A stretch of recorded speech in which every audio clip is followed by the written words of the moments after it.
Hey, this is Mike Turner, and I wanted to just do another quick video for you because I did one on this the other day, and I got tons of people reaching out to me because I did this video about showing some of the similarities between 2020 to 2005, and I use this chart as an example of that and how it's possible, okay, that we could see something that happened in the Boise market in 2006 and 2007, which led to 2008 um, type of housing situation. Um, how there's just some similarities of how the housing markets moves and things like that.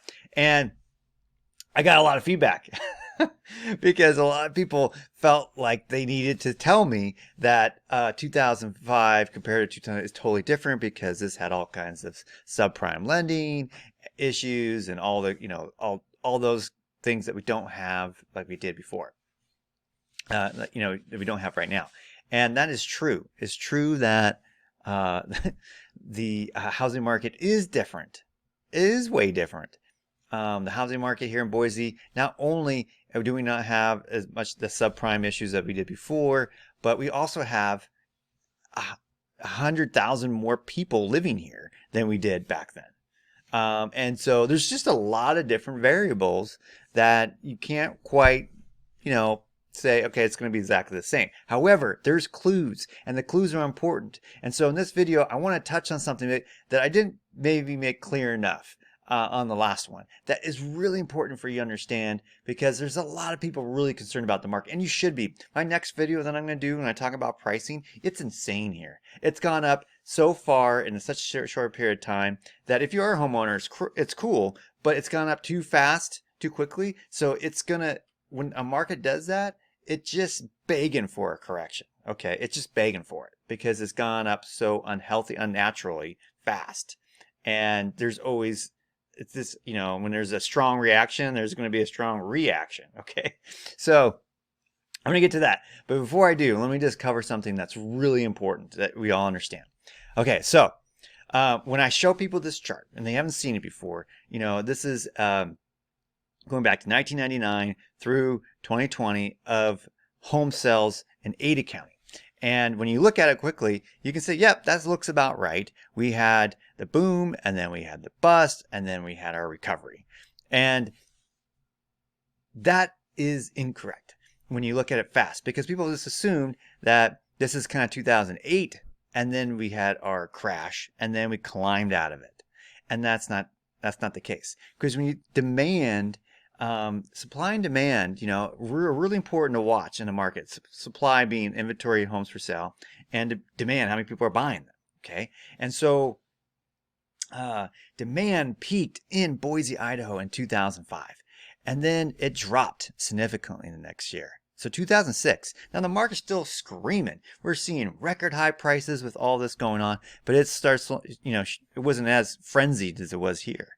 And then it dropped almost in half. Okay, so over a 2-year period, look at the demand. It just basically plummeted. And this is 2007. And now it's important. In summer of 2007, we had record high home prices for this county. Even with this. And people don't understand this. Okay, so how can that be with demand cut in half? And the reason is the same thing that's happening in 2020. Okay, because we had record low inventory here. It was record low during the summer of 2005. We had never seen anything get anywhere near that low because of that frenzied. And because of that, it took a while to climb out of that low supply hole because people were still buying. They weren't buying as much, but they were still buying, and therefore it took a while for the inventory to rise. Even though when the demand was dropping, inventory was rising, and that kept rising and kept rising and kept rising, and to the point where by the time we got in 2008, it was really high because people didn't, builders didn't stop building. I mean, they slowed down, but they were still going. And then people who were realizing maybe the market is shifting were trying to sell their house, so everyone kept listing their house, and And then, yeah, it finally just toppled over on itself. But the point is that even when so this is the demand bottom, right? Where this is 2008. This is where our worst year in sales. But this was not the price bottom. People just forget, right? They think about, okay, the market's really high right now, but maybe if I wait a year, the prices will be better. And that is not always a good advice for when it comes to real estate, because real estate is not the stock market. Stock market changes on like that, right? Just it's a speedboat, right? You're screaming along, and then it turns 180, and you can go flying off your skis and crash because it just can change so fast, right? And if you're caught off guard, right?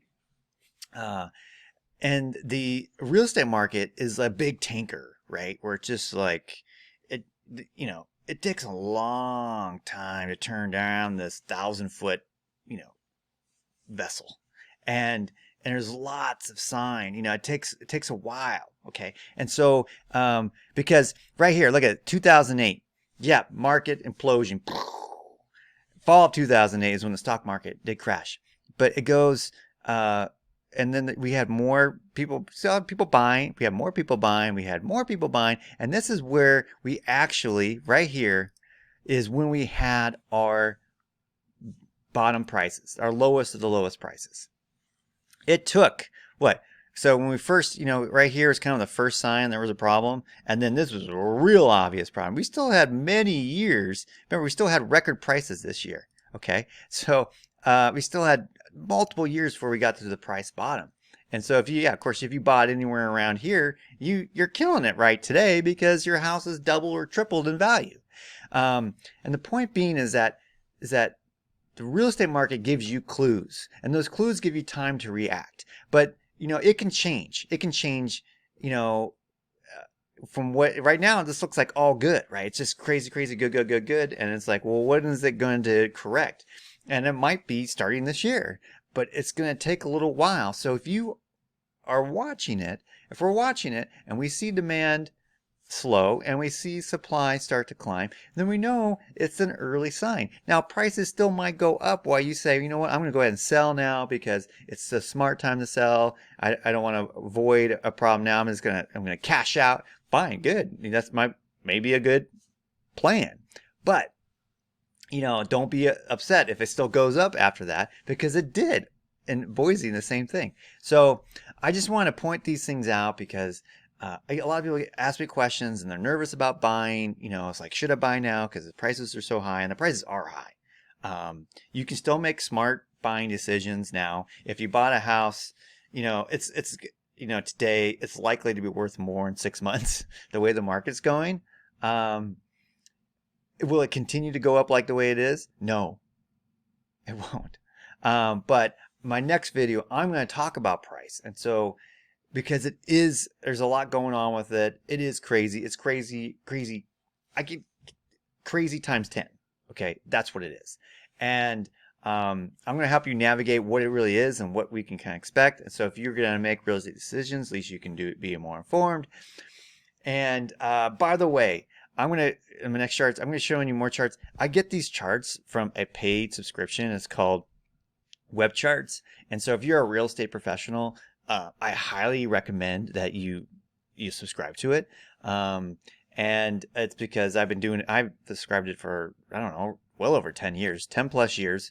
And, it's invaluable. And you just have to get burned once in real estate, not to be, to be more sensitive about it. And this helps you make smart decisions so they're not emotional ones. Okay? Because emotional decisions, investing and with real estate can really bite you in the ass. Okay, so let's avoid that and instead make smart ones. And so stay tuned for my third video. But before I go, let me just show you one more thing. I had to go grab my puppy. This is June or Juno, okay? And she made a cameo in the last video, and so many people commented me about the dog. I thought, all right, I'll give you another cameo. She is cute. She won't be this cute forever, but she likes real estate too, right? Woohoo! This is my favorite time, when she's kind of like tired and chill, not a terror. Yes. You like it when you're like this. If you can just be calm and tired all the time, that'd be nice. Okay, that's it. Stay tuned for video 3. I'm going to talk about pricing, and it's really important. And so don't miss out. Take care.